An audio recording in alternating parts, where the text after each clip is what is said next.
नमस्कार दोस्तों, स्वागत है आप सभी का आपके अपने इस YouTube चैनल पर जिसका नाम है जीएस बूस्टर। मैं हूं अनूप उपाध्याय।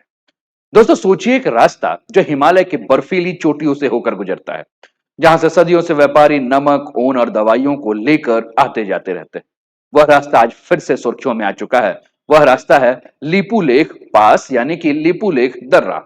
भारत और चीन ने यहीं से व्यापार को दोबारा शुरू करने का फैसला किया है, लेकिन इस फैसले से नेपाल आग बबूला हो गया है। क्या नेपाल वाकई सही है या भारत के कदम का कुछ ऐतिहासिक आधार है? आज के वीडियो में हम इसी विवाद को डिटेल से समझेंगे। चैनल पर पहली बार है तो चैनल को सब्सक्राइब करके बेल आइकन दबा दीजिएगा कि यहां आने वाले हर वीडियो का नोटिफिकेशन आपको मिले। दोस्तों चैनल आपका है और आपके सहयोग के बिना हम कुछ नहीं कर सकते हैं। तो चैनल को अभी तक सब्सक्राइब नहीं किया होगा, सब्सक्राइब कीजिएगा और वीडियो को अंत तक देखकर अपने विचार हम तक जरूर पहुंचाइएगा। तो आज का टॉपिक है लिपुलेख विवाद। भारत चीन ट्रेड वॉर पर नेपाल क्यों गुस्सा हुआ है, इसी के ऊपर हम बात करेंगे। दोस्तों भारत और चीन ने उत्तराखंड में लिपुलेख दर्रे से फिर से व्यापार शुरू करने की जो है वो सहमति जताई है, और यह फैसला 18 और 19 अगस्त को चीन के विदेश मंत्री वांग ई की भारत यात्रा के दौरान लिया गया है। बातचीत में लिपुलेख के साथ जो है वो सिपकीला और नाथुला दर्रे को भी कारोबार को जो है वो बहाल करने का फैसला किया गया है, और इसी को लेकर नेपाल जो है इसने अपनी आपत्ति जता दी है। नेपाल का कहना है कि लिम्पियाथुरा, लिपुलेख और काला पानी, तीन स्थान है, आपके स्क्रीन पर देखने को मिल रहा होगा। लिम्पियाथुरा, काला पानी और लिपुलेख, इन तीन स्थानों को लेकर नेपाल ये कह रहा है कि यह जो स्थान है वह इनका हिस्सा है, और उसने भारत और चीन से इस इलाके में किसी भी प्रकार की एक्टिविटी ना करने का अपील किया है। इस पर भारत ने बुधवार को जो है एक लिखित जवाब भी दिया है, और जिसमें कहा है कि लिपुलेख के रास्ते 1954 से लेकर व्यापार हो रहा है, और जो हाल में व्यापार बंद है वह कोरोना के कारण बंद था। तो कोरोना के बाद फिर से जो है हम व्यापार को शुरू कर रहे हैं। भारत का कहना है कि नेपाल के क्षेत्रीय दावे का ऐतिहासिक तथ्य जो है वो नहीं है, और वह एक तरफे दावे को ही मान रहा है। भारत ने नेपाल के साथ सीमा विवाद को बातचीत और डिप्लोमेसी के माध्यम से हल करने की इच्छा जताई है। तो थोड़ा सा हम लोग लिपुलेख के बारे में जान जाएं कि लिपुलेख पास है क्या, इसका बैकग्राउंड क्या है। तो दोस्तों आपके स्क्रीन पर यह लिपुलेख पास नजर आ रहा है, यह लिपुलेख दर्रा नजर आ रहा है दोस्तों। और इस लिपुलेख दर्रे के बारे में बात करें तो समुद्र तल से इसकी जो ऊंचाई है वह 17,000 फीट की ऊंचाई है समुद्र तल से। ठीक, और यह उत्तराखंड का एक जिला है दोस्तों, जिस जिले का नाम है पिथौरागढ़। तो उत्तराखंड के पिथौरागढ़ जिले में यह स्थित है, जिसका नाम है लिपुलेख दर्रा। ठीक है, लिपुलेख पास। ठीक, और कुल मिलाकर अगर हम बात करें तो ये पास है दोस्तों जो है वह नेपाल, भारत और चीन के बीच में एक ट्राई जंक्शन के रूप में काम करता है, और इसे हिमालय के सबसे पुराने ऐतिहासिक व्यापार मार्गों के रूप में जो है वो गिना जाता है। दोस्तों इस व्यापारिक मार्ग के माध्यम से अगर हम बात करें तो सदियों से तिब्बत और भारत के बीच में व्यापार होता आया है। भारत इस रास्ते से चावल, मसाले और कपड़े का व्यापार किया है, तो तिब्बत इस रास्ते से ऊन, नमक और जड़ी बूटियों का जो है वो व्यापार करता था। 1954 में भारत और चीन ने जो एक समझौता किया था, और समझौता करके इसी रास्ते से आधिकारिक व्यापार का मार्ग जो है वो शुरू किया था। अब यह मार्ग अगर जो बात करें तो कैलाश मानसरोवर यात्रा के लिए भी अगर हम बात करें तो सबसे छोटा और प्रमुख रास्ता जो है वो बन चुका है। ठीक, उम्मीद है कि आपको बातें जो है वो अच्छे से समझ में आ रही होगी। इसके अलावा अगर हम बात करें दोस्तों तो इस मार्ग का स्ट्रेटेजिक इंपॉर्टेंस भी है, इसका रणनीतिक महत्व भी है, क्योंकि इसी मार्ग के पास, इसी दर्रे या पास के पास भारतीय सेना और आईटीबीपी मतलब इंडो तिब्बतन बॉर्डर पुलिस जो है वह इसकी रक्षा करती है। तो रणनीतिक रूप से अगर हम बात करें, स्ट्रेटेजिक रूप से भी अगर हम बात करें तो यह बहुत ही ज्यादा महत्वपूर्ण है भारत के लिए। भारत चीन की सीमा सुरक्षा, सर्विलांस, कैलाश मानसरोवर यात्रा के मूवमेंट का जो है वो सारा का सारा मॉनिटरिंग जो है वो यहीं से किया जाता है। इसलिए यह रास्ता केवल व्यापार और धर्म का नहीं बल्कि भारत की सुरक्षा और भारत के भू राजनीति का भी एक अहम मुद्दा है। लेकिन इससे नेपाल नाराज क्यों है? दोस्तों नेपाल के नाराज होने के बारे में अगर हम बात करें तो हमें थोड़ा सा इतिहास के पन्नों को जो है वो खंगालना होगा। इतिहास के पन्नों को अगर हम खंगालेंगे तो हमें सन 1816 में जाना होगा। और सन 1816 में जो है दोस्तों भारत यानी कि उस समय ब्रिटिश इंडिया और नेपाल के बीच में एक संधि हुई थी, जिस संधि को द ट्रीटी ऑफ सुगौली के नाम से जाना जाता है, सुगौली की संधि के नाम से जाना जाता है। ब्रिटिश ईस्ट इंडिया कंपनी और नेपाल के बीच में ये जो संधि हुई थी, इस संधि में यह तय हुआ था कि नेपाल और ब्रिटिश भारत के बीच में एक सीमा का निर्धारण किया गया है और उस सीमा के लिए काली नदी को जो है वह तय किया गया है। ठीक, तो आपके स्क्रीन पर आप बड़े ध्यान से देखिए, आपको जो है ये काली नदी आपको आपके स्क्रीन पर देखने को मिल रही होगी। ये पिथौरागढ़ जिला है और इसी पिथौरागढ़ जिले में जो है आपको लिपुलेख दर्रा देखने को मिल रहा है। यानी कि इस नदी को जो है वो सीमा माना गया भारत और नेपाल के बीच में। लेकिन अब दिक्कत क्या है? दिक्कत यह है कि यह जो सीमा है, इस नदी की सीमा को नेपाल अन्य मानता है, भारत अन्य मानता है। भारत का दावा है कि काली नदी के पास एक गांव है, जिस गांव का नाम है गुंजी। क्या नाम है? गुंजी गांव है। तो भारत यह कहता है कि काली नदी गुंजी गांव के पास से निकलती है, यानी लिपुलेख जो है वह भारत का हिस्सा है। नेपाल का दावा है कि काली नदी जो है वह लिमपुर धाराए से निकलती है। आप अपने स्क्रीन पर फिर से उस मैप को ध्यान से देखेंगे तो आपको समझ में आएगा, ये है लिमपुर धाराए और ये है आपका लिपुलेख। समझिएगा मेरी बात को। ठीक, ये लिपुलेख है और ये लिम्पू धाराए। लिपुलेख जो है वो आपका गुंजी के पास है। तो भारत ये कहता है कि काली नदी जो है वो इस लिपुलेख से निकलती है, यानी कि इसके पीछे का जितना हिस्सा हुआ वो सारा का सारा भारत का हिस्सा हुआ। नेपाल कहता है कि काली नदी इस लिमपुर धाराए से निकल रही है, इसलिए लिम्पू धाराए, काला पानी और लिपुलेख ये जो है वह नेपाल का हिस्सा है। और इसी को लेकर जो है वो विवाद हमें देखने को मिलता है ना, कि किसको हम माने, भारत जिसको काली नदी का धारा मान रहा है वही है, या नेपाल जो है जिसको धारा मान रहा है वही है। तो इससे आप अंदाज लगा सकते हैं दोस्तों कि असल मुद्दा जो है वह ऑनरशिप का नहीं है, बल्कि इंटरप्रिटेशन का है। इंटरप्रिटेशन यानी एक ही नक्शे को दो अलग अलग प्रकार से जो है वो पढ़ा जा रहा है। बात समझ रहे हैं? चलिए, अब एक चीज और भी आपको ध्यान रखना होगा कि हमने जब इसकी चर्चा की तो हमने कहा कि 1954 से जो है वो भारत और चीन का जो है वह यहां से व्यापार चल रहा है। यानी कि भारत और चीन ने जो है 1954 में ही जो है यहां से व्यापार करने का काम शुरू किया था। कहां से? लिपुलेख दर्रे के माध्यम से। यानी कि भारत और चीन ने लिपुलेख को जो है वह आधिकारिक व्यापार मार्ग घोषित किया था। अब नेपाल यह कहता है कि अगर आप हमारी भूमि का इस्तेमाल कर रहे हैं तो हमसे सहमति तो ले लीजिए। और यही कारण है कि फिर से भारत और चीन ने जब अपनी यात्रा की शुरुआत की, व्यापारिक मार्ग की शुरुआत की, तो नेपाल को एक बार फिर से एक बहुत बड़ा झटका लगा। ठीक, इसके अलावा अगर हम बात करें दोस्तों तो थोड़ा सा मैप में और भी चीजों को देखते हैं, और भी चीजों को देखते हुए और भी बातों को समझते हैं। आप अपने स्क्रीन पर इस मैप को देखिए, ये आप देख रहे हैं काला पानी, लिपुलेख, लिम्पोधार, ये पूरा का पूरा डिस्प्यूटेड एरिया आपको येलो कलर में जो नजर आ रहा है, ये पूरा का पूरा विवादित क्षेत्र है। ठीक, चलिए अब दूसरा हमें जो बात करना है वो क्या बात करना है, आप अपने स्क्रीन पर अगर ध्यान से देखेंगे तो एक और मैं आपको लोकेशन दिखा रहा हूं, फिर इसके बाद इस बात को मैं आगे बढ़ाता हूं। तो लोकेशन जो है जिसके ऊपर हम बात करेंगे, हम कैलाश मानसरोवर यात्रा के बारे में बात करेंगे। कैलाश मानसरोवर यात्रा जिसको लेकर बात चल रहा है, आप अपने स्क्रीन पर देख रहे हैं दोस्तों, ये आपको माउंट कैलाश का लोकेशन दिख रहा है। और माउंट कैलाश के लोकेशन की जब हम बात कर रहे हैं तो भारत और चीन के बीच में सन 2015 में जो है एक एग्रीमेंट हुआ था। सन 2015 में जो एग्रीमेंट हुआ था, इस एग्रीमेंट में भारत और चीन ने कैलाश मानसरोवर यात्रा के लिए लिपू लेक को जो है, ये देखिए आप अपने स्क्रीन पर, ये लिपू लेक जो पास दिख रहा है, उसी को ट्रेड एंड पिलग्रिम रूट बनाने का जो है वो फैसला किया हुआ था।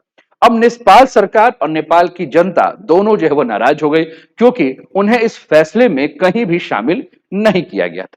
इसके अलावा अगर हम बात करें दोस्तों तो आपको याद होगा 5 अगस्त सन 2019 की अगर हम बात कर रहे हैं तो आपने देखा होगा कि उस समय जम्मू कश्मीर से 370 हटाया गया और 370 हटाने के बाद जम्मू कश्मीर और लद्दाख को यूनियन टेरिटरी बनाया गया।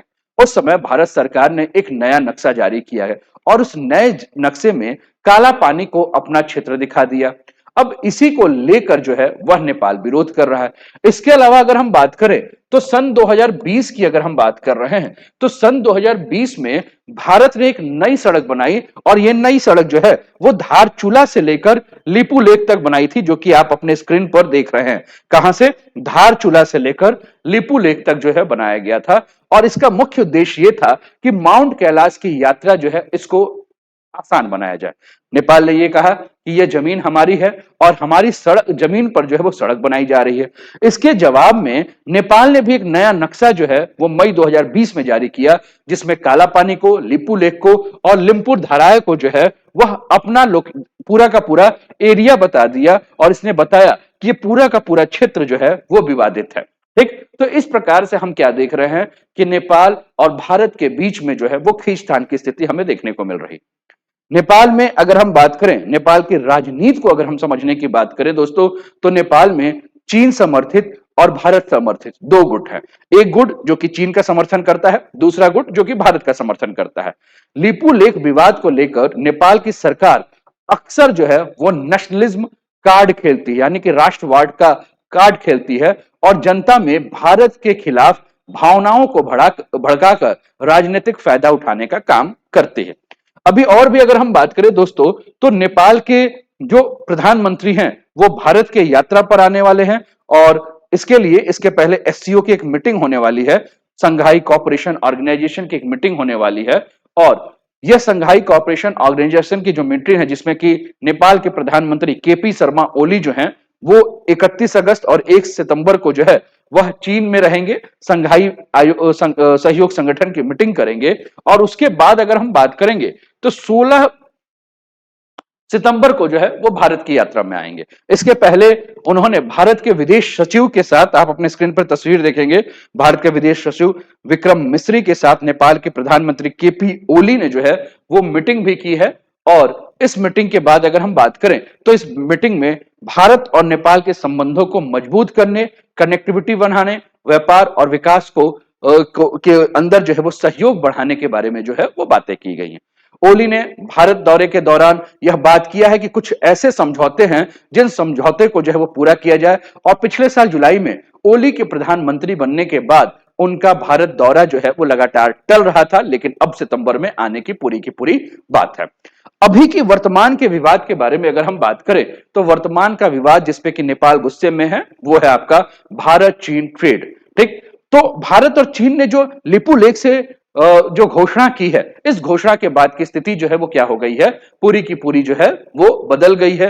नेपाल जो है क्या है, गुस्सा में है। नेपाल की सबसे बड़ी आपत्ति जो है वो ये है कि सबसे पहले वो कह रहा है टेरिटोरियल क्लेम के बारे में, यानी कि नेपाल बार बार कह रहा है कि लिपू लेक, कालापानी और लिमपुर धारा उसका क्षेत्र है। भारत और चीन अगर यहां से ट्रेड कर रहे हैं तो ये नेपाल की संप्रभुता के ऊपर हमला होगा। दूसरा, नेपाल बार बार यह कह रहा है कि अगर आप इस क्षेत्र में किसी भी प्रकार की कार्यवाही कर रहे हैं तो आप नजरअंदाज क्यों कर रहे हैं, क्योंकि 1954 में भी आपने जब समझौता किया तो 1954 से लेकर आज तक आप इस समझौते में कभी भी कुछ भी बदलाव करते हैं तो आप हमसे बात ही नहीं कर रहे हैं। तो इस हिसाब से नेपाल यह महसूस कर रहा है कि भारत और चीन मिलकर नेपाल को इंसल्ट कर रहे हैं। बात समझ में आ रही है? इसके अलावा अगर हम बात करें तो तीसरी बात तो उनकी जो घरेलू राजनीति है, यानी कि नेपाल की राजनीति में भारत विरोधी अवसर जो हैं वो नस्लिज्म का कार्ड बन जाता है। अपोजिशन की जो पार्टियां हैं वो सरकार के ऊपर दबाव डालती हैं कि अगर भारत इस प्रकार का कोई भी कदम उठा रहा है तो नेपाल की सरकार जो है वो भारत को कड़ा जवाब दे। इसलिए लिपू लेक का मुद्दा वहां की जनता के सेंटिमेंट के साथ जुड़ जा रहा है। तो कुल मिलाकर ये सारी बातें हैं। भारत हमेशा लिपू लेक के बारे में यह कहता है कि लिपू लेक जो है वो हमारा एडमिनिस्ट्रेटिव कंट्रोल है, वहां के बॉर्डर पे हमारे आईटीबीपी के जवान हैं, वो भारत के प्रशासनिक क्षेत्र के अंदर है। इसलिए भारत चीन का ट्रेड एग्रीमेंट जो है वो कोई नया अतिक्रमण नहीं है, बल्कि हमारे पास जो है हम उसके ऊपर जो है वो बात कर रहे हैं। तो कुल मिलाकर समझना यह है दोस्तों कि इस विवाद का जो सार है वो सीमा विवाद भूगोल से ज्यादा जो है वो मनोविज्ञान और राजनीति का विषय जो है वो बन चुका है। भारत और चीन के लिए यह एक रूट है, पर नेपाल के लिए उसके अस्तित्व और अस्मिता का जो है वो सवाल है।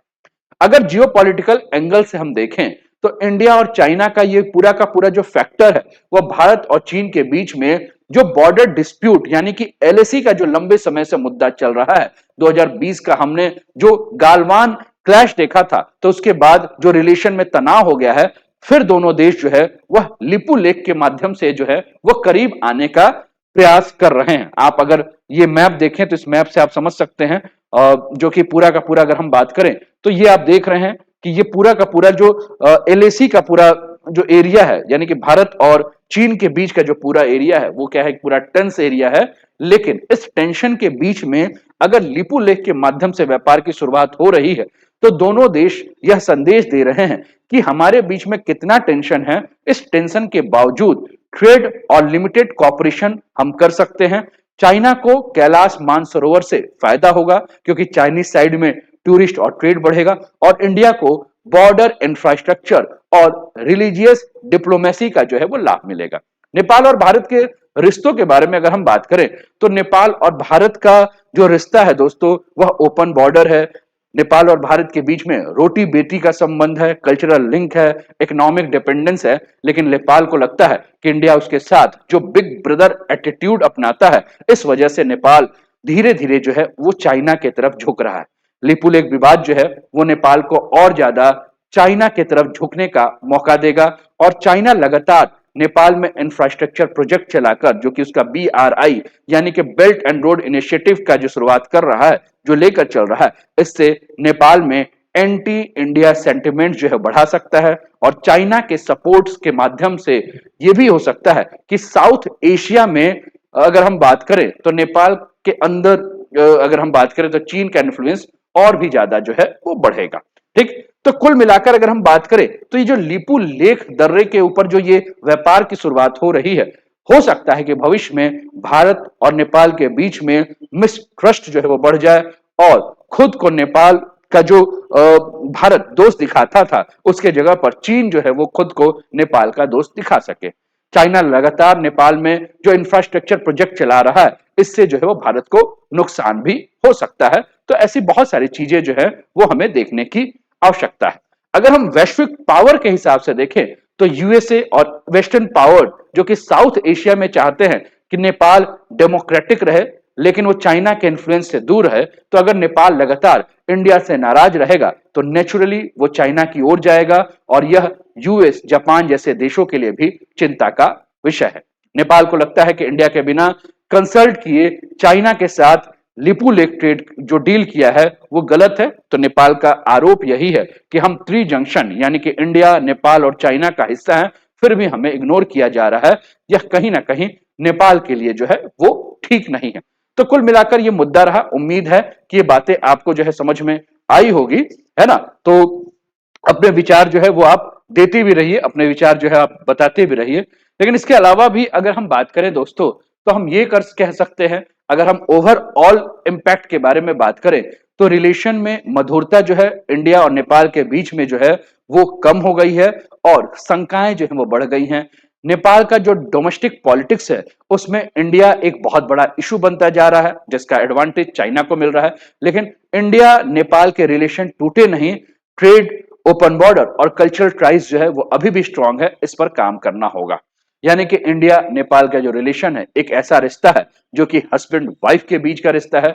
लड़ाई झगड़ा जो है होगा, नाराजगी होगी, बीच में कोई तीसरा यानी कि चाइना आएगा भी तो डिवोर्स नहीं होगा, क्योंकि रिलेशन सिर्फ कागज पे नहीं बल्कि खून, संस्कृति और भूगोल से जो है वो बंधा हुआ है। यानी कि इंडिया नेपाल रिलेशन बहुत ही गहरा है, और यह सिर्फ डिप्लोमेसी का नहीं बल्कि धर्म, संस्कृति, परिवार और भूगोल का रिश्ता है।